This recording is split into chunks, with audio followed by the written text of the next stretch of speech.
Hi friends, ಎಲ್ಲರಿಗೂ ನಮಸ್ಕಾರ. ಇವತ್ತಿನ ರೆಸಿಪಿ ಬಂದು ಬಾಳೆ ದಿಂಡಿನ ಪಲ್ಯ ಮಾಡೋಣ. ಬನ್ನಿ, ಅದಕ್ಕೆ ಏನೇನು ಸಾಮಗ್ರಿಗಳು ಬೇಕು ನೋಡ್ಕೊಳ್ಳೋಣ. ಇಲ್ಲಿ ರುಚಿಗೆ ತಕ್ಕಷ್ಟು ಉಪ್ಪು, ಮಾಡೋಕ್ಕೆ ಎಣ್ಣೆ ಬೇಕು. 250 ಗ್ರಾಮ್ ಇಲ್ಲಿ ಬಾಳೆ ದಿಂಡು ತೊಗೊಂಡಿದ್ದೀನಿ ನಾನು.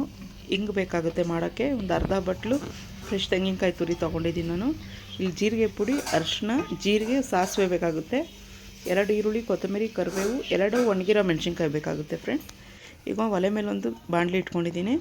2 ಟೇಬಲ್ ಸ್ಪೂನ್ ಎಣ್ಣೆ ಹಾಕ್ಕೊಳ್ಳಿ. ಎಣ್ಣೆ ಬಿಸಿ ಆಗಲಿ.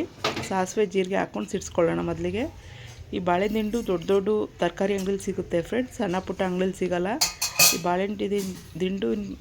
ಬಾಳೆ ದಿಂಡಿನ ಮೇಲೆ 3-4 ಪದ್ರ ಇರುತ್ತೆ. ಆ ಪದ್ರನೆಲ್ಲ ನೀವು ಓಪನ್ ಮಾಡಿ ಮಧ್ಯದಲ್ಲಿ ಸಾಫ್ಟಾಗಿರೋದು ತೊಗೋಬೇಕಾಗುತ್ತೆ. ನೀವು ವೈಟ್ ಕಲರ್ ಪಾಲ್ಟ್ ತೊಗೋಬೇಕಾಗುತ್ತೆ.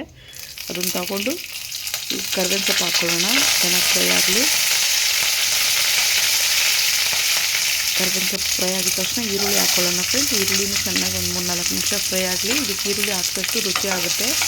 ಇನ್ನು ಬೇಕಾದ್ರೆ ಇನ್ನೂ ಒಂದು ಈರುಳ್ಳಿ ಹಾಕ್ಕೊಂಡ್ರು ಒಳ್ಳೆಯದು. ಇನ್ನು 2 ಈರುಳ್ಳಿ ಹಾಕ್ಕೊಂಡಿದ್ದೀನಿ. 2 ಒಣಗಿದ ಮೆಣಸಿನ್ಕಾಯಿ ಹಾಕ್ಕೊಂಡಿದ್ದೀನಿ. ಇದ್ರ ಜೊತೆಲೆ ಹಿಂಗೆ ಹಾಕ್ಕೊಂಡು ಅರಿಶಿನ ಹಾಕ್ಕೊಂಬಿಡೋಣ. 3 ನಿಮಿಷ ಇದು ಫ್ರೈ ಆಗಲಿ. ಚೆನ್ನಾಗಿ ಫ್ರೈ ಆಗಿ ಒಂಬಣ್ಣ ಬರಲಿ. ಆಮೇಲೆ ಬಾಳೆದಿಂಡು ಹಾಕ್ಕೊಳ್ಳೋಣ. ಈ ದೊಡ್ಡ ದೊಡ್ಡ ಶಾಪಲ್ಲೆಲ್ಲ ಸಿಗುತ್ತೆ ಫ್ರೆಂಡ್ಸ್. ಇದು ಸಣ್ಣ ಪುಟ್ಟ ಅಂಗಡಿಲಿ ಸಿಗೋಲ್ಲ. ಈ 4-5 ಪದ್ರ ತೆಗ್ದು ವೈಟ್ ಭಾಗ ಏನಿದೆಯೋ ಅದನ್ನು ಚೆನ್ನಾಗಿ ಹಚ್ಕೊಂಡು, ಸಣ್ಣದಾಗಿ ಹಚ್ಕೊಂಡು 4-5 ಸರಿ ಚೆನ್ನಾಗಿ ತೊಳಿಬೇಕು ಫ್ರೆಂಡ್ಸ್. ತೊಳೆದುಬಿಟ್ಟು ಇದು ತಿನ್ನೋದ್ರಿಂದ ಹೆಣ್ಮಕ್ಳಿಗೆ ಗಂಡು ಮಕ್ಳಿಗಂತೂ ತುಂಬ ಅಂದರೆ ತುಂಬ ಒಳ್ಳೆಯದು. ಇತ್ತೀಚೆಗಂತೂ ಕಿಡ್ನಿ ಸ್ಟೋನ್ ಅಂತ ತುಂಬ ಕಂಪ್ಲೇಂಟ್ ಬರ್ತಾಯಿದೆ. ಇದು ತಿನ್ನೋದ್ರಿಂದ ತುಂಬ ಕಿಡ್ನಿ ಸ್ಟೋನ್ ಆಗಿರೋರಿಗೆ ಇದು ವಾರಕ್ಕೊಂದ್ಸಲಿ ನೀವು ಮಾಡಿಕೊಡಿ. ಒಂದೇ ತಿಂಗಳು ನಿಮ್ಗೆ ರಿಸಲ್ಟ್ ಗೊತ್ತಾಗುತ್ತೆ. ಇಲ್ಲ ನಮಗೆ ಬೇಡ ಅಂತಂದರೆ ಆರೋಗ್ಯ ದೃಷ್ಟಿಲಿ ನೀವು 15 ದಿನಕ್ಕೊಂದ್ಸಲ ಈ ಪಲ್ಯ ಮಾಡಲೇಬೇಕು ಫ್ರೆಂಡ್ಸ್. ಇದು ಹೊಟ್ಟೆಲಿ ಗಲೀಜು ಕೂದಲು ಬರಲಿ. ಏನು ಸಣ್ಣ ಮಕ್ಕಳು ಕೊಟ್ಟರು ಒಳ್ಳೆಯದೇ, ದೊಡ್ಡವರು ವಯಸ್ಸಾದವರೆಲ್ಲ ತಿನ್ಬೋದು. ಒಮ್ಮೆ ಟ್ರೈ ಮಾಡಿ.